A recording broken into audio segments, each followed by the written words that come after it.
Hey guys, I'm Lighted Coasters, and today I'm talking about my new creation. I recently decided to make an iceberg about Busch Gardens, Tampa, and their history. And then today I'm going to be going over this iceberg I've made. If you guys enjoy this kind of content, make sure to subscribe. I post very often amusement park, theme park, and roller coaster videos, and only 30% of you guys are subscribed. So as I said before, if you enjoy this kind of content, please subscribe. Anyways, let's get on with this video. By the way, the creation of this iceberg was with me and my friend CoasterBoy27, so make sure to subscribe to him as well. Anyways, if you guys don't know the iceberg format, it's where the peak of the iceberg is most common knowledge, and the farther down you go, the more obscure the knowledge gets. Anyways, let's start with the upper tier. First off is SeaWorld Parks and Entertainment. This is the company that currently owns Busch Gardens. Next off is Hollow Scream, their most popular event. This is their Halloween event where they often have scare actors, mazes, and more. The next thing is the Iron Gwazi delay. This is the delay of the ride due to the COVID-19 pandemic. The last thing in this upper category is most coasters in Florida. It's pretty obvious, but Busch Gardens is home to the most coasters in Florida in a single amusement park. With that being said, let's move over to the second tier. First off is Sheikah's Floors. Sheikah is a dive coaster at the park, and it originally opened with floors before being converted to the floorless trains. Next off is the Dark Continent. That is what this park used to be called in the early 2000s. Next up is Land of the Dragons. This is the park's original kiddie area, which was soon replaced with Sesame Street Safari of Fun. The next thing on the iceberg is Akbar Adventure Tours. This is an old simulator ride that used to operate in the Egypt area. The building still stands abandoned and is sometimes used for Hollow Scream events. Next off is Python. This is the original Aero Looper, which was the first roller coaster located inside of the park. They removed this ride in 2006 for further expansion of the park. Next off is Congratulations, You've Conquered Tigris. This is the sound that plays when the Tigris roller coaster is over. The next thing on this iceberg level is Gwazi's brewery location.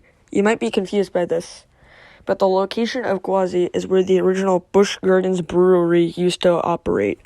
Once the park became a theme park, they demolished this and replaced it with the Gwazi roller coaster, which was a dueling GCI that got replaced, or I should say RMC'd, to become Iron Gwazi.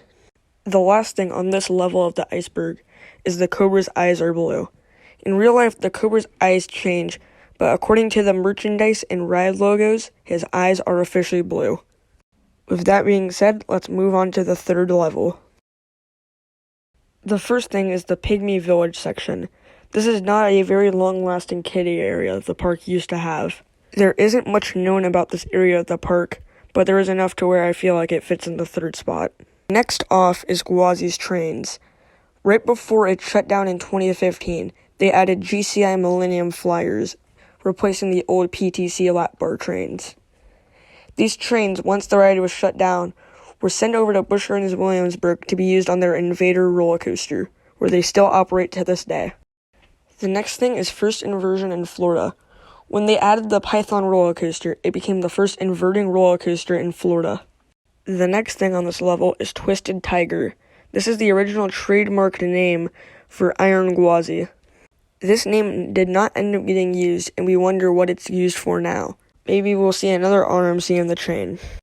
Anyways, the next thing on the iceberg is Tut's Tomb. This is an old walkthrough attraction that got demolished in 2013 when the park wanted to start construction on their roller coaster, Cobra's Curse, which opened in 2016. The final thing for this stage of the iceberg is Cheetah Hunt Station. It used to belong to the monorail in the park, which was removed. They then reused the station for Cheetah Hunt, their Intamin Blitz roller coaster. I am unsure when the monorail shut down. With that being said, it's time to go down to the fourth level. This is where things start getting a lot more obscure. The first thing in this section is Swinging Vines. This was a ride that opened in 1977 in the Congo area, which closed in the 1990s. There is not much known about this ride currently, but it's very obscure and historic. Next off is Congo River Rapids closure. In 2016, on the same ride model in Australia, 4 people died due to an incident with the trains flipping over. This caused Congo River Rapids to shut down temporarily due to this incident to try and find out what the cause was to see if the others could have this issue. It reopened shortly afterwards. The next thing is Tidal Wave replaced African Queen Boat Ride. The African Queen Boat Ride was an original boat ride that opened in the park's early days. It was soon replaced with Tidal Wave, which followed a similar layout but adding a 55-foot tall drop near the end. This ride did not last very long though, sadly. Next off is Python Soft Serve. This is a soft serve ice cream place that opened next to the Python roller coaster. It was very shortly demolished.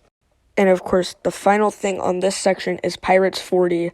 This is an old show they used to do using a 4D theater that is now the Jungle Well Theater.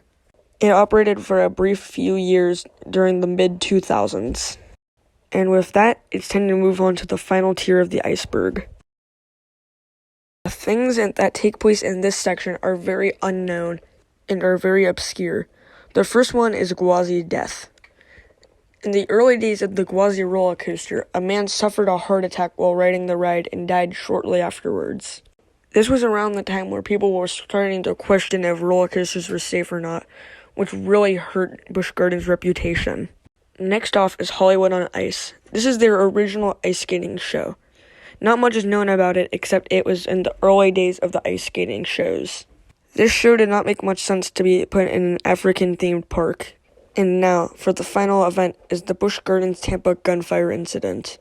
On July 4th, there was an accidental shooting, which caused damage to one person and killed another person.